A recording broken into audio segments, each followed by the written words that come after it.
You're listening to Puma Podcast. Someone tipped me off that the show was on, that I was named on it. So we watched it, and I wasn't really prepared for what they were going to say. So I just thought they'd say in passing that, oh, he's a communist or whatever. But then they came up and said that I was an active member of the NPA and I'm an urban operative. So that was a bit of a shock. I tried to laugh it off, and initially naman, that was my reaction. What a silly accusation. No one will believe it. Ganyan. But then eventually it got to me then. I felt na parang how could this happen, no? Na parang, how could this kind of information be let out into the wild, basically? What kind of vetting happened there? So there was a lot of anxiety, there was a lot of stress, and I had to change a lot of my routines for security. And it was really a factor in my leaving my previous job because management didn't really know how to deal with it. I'm Bella Perez Rubio, Puma Podcast, and you're listening to Teka Teka News. This February 2024, UN Special Rapporteur for Freedom of Opinion and Expression, Irene Khan, concluded her 10-day visit to the Philippines. In this episode, we listen in as she shares her assessment and recommendations.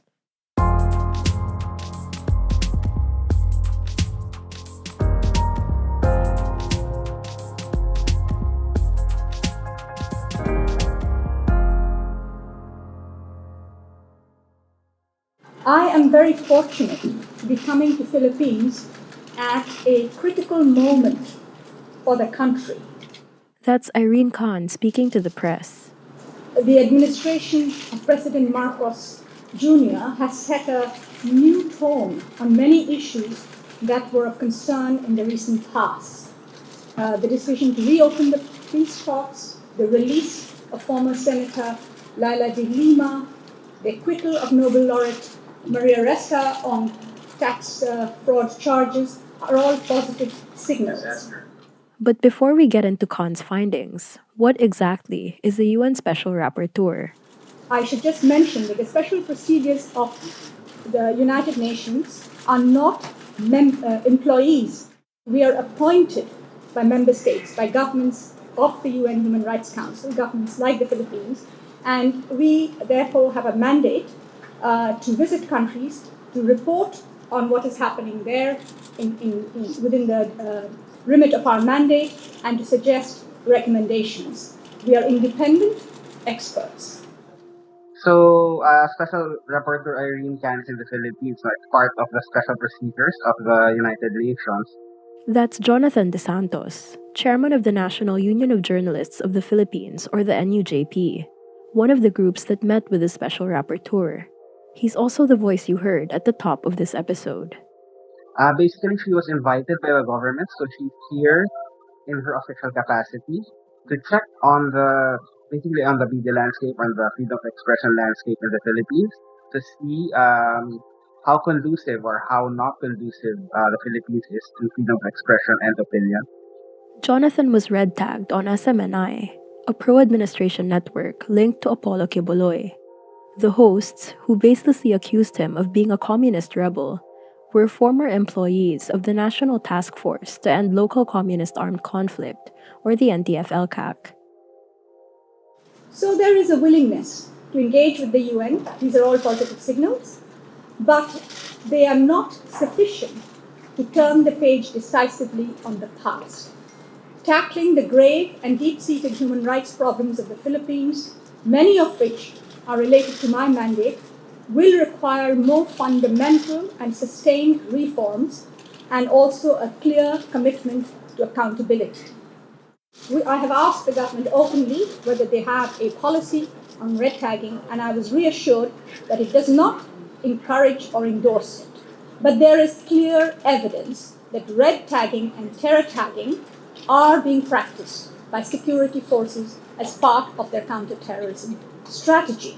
It is also clear that often such vilification is not aimed at those who are actually associated with these proscribed organizations, as some of the officials have actually claimed. I haven't been as vocal as I used to be. That's partly because of my new job, which is still in media.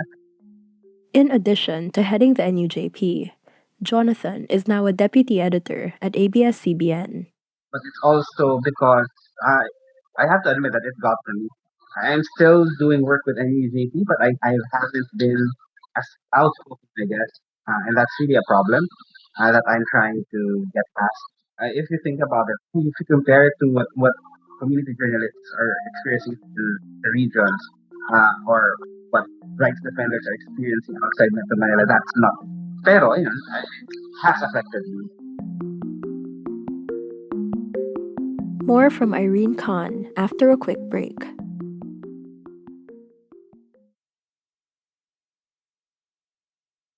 I've made 3 recommendations in relation to red tagging. First, the government says it doesn't have a policy on red tagging. Good. The government doesn't have a policy on corruption, but the government has a policy on anti-corruption, on fighting corruption. And I have called on the government to adopt a policy on fighting red tagging. I have recommended an executive order denouncing this practice and setting out very clear measures that can be taken to discourage, disincentivize, and discipline those who violate the policy. Second, I have encouraged the National Human Rights Commission to speed up its work that it is now doing to define red tagging and to propose a legislation. Third, NTFLCAC was established about 6 years ago in a different context. It is outdated. It does not take into account the ongoing prospects for peace negotiations. I therefore recommend that the task force should be abolished.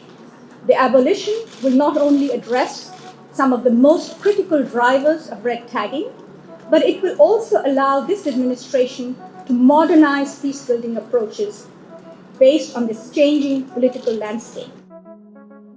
The other issue that I have raised is Cybercrime Prevention Act of 2012, which was designed originally to prosecute offenses such as cyber squatting, cyber sex, child pornography, but has been used to deadly effect against journalists, chilling freedom of expression, chilling media freedom, and particularly criminal cyber libel provisions. And I have recommended that they be repealed, along with criminal libel in your criminal code. Khan previously asked the Supreme Court to allow her to share her expertise and intervene in the cyber libel case against Maria Ressa. The Rappler CEO and a former researcher for the outlet, Renato Santos Jr., could serve up to 6 years, 8 months, and 20 days in prison if the High Court upholds their conviction. Criminalization of speech for libel is actually going out of fashion around the world. Several developing countries, in Africa for example, the courts have called on the government to repeal the laws. They have been described as relics of the colonial past. A modern democracy does not need to criminalize expression. Khan also visited former Senator Laila de Lima, who is out on bail after nearly 7 years in jail. But she also went to see someone still languishing in prison. I actually visited Frenchie May. Frenchie is a community journalist who, along with 4 other activists, form part of the Tacloban 5. They have been detained at the Tacloban City Jail since 2020 on charges of illegal firearm possession and terrorism financing. And I'm grateful to the government for giving me the permission to visit them. I think our delegation was the only international delegation that was allowed to meet with them. And they were in high spirits. I was very impressed. It was almost inspiring to see these young people, 3 young people arrested at the age of 21, still languishing in prison. Francie had just celebrated her 25th birthday. They had been in prison for 4 years. And justice delayed is justice denied.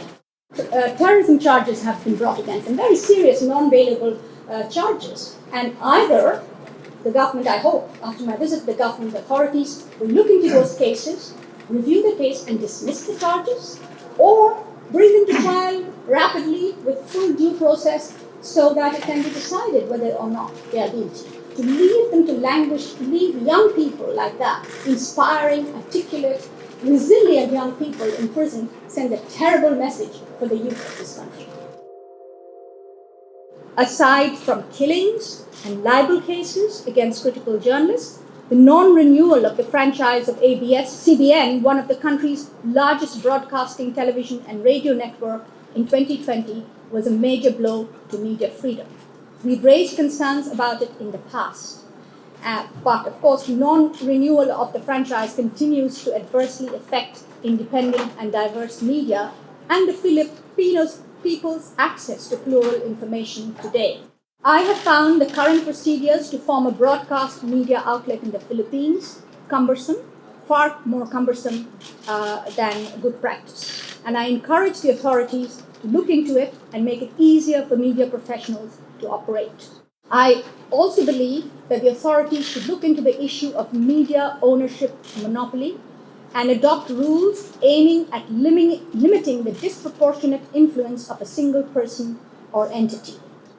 It just so happens that Khan's visit to the Philippines overlapped with another critical development related to her mandate: the swift and total shutdown of CNN Philippines due to financial losses after 10 years of operating in the country.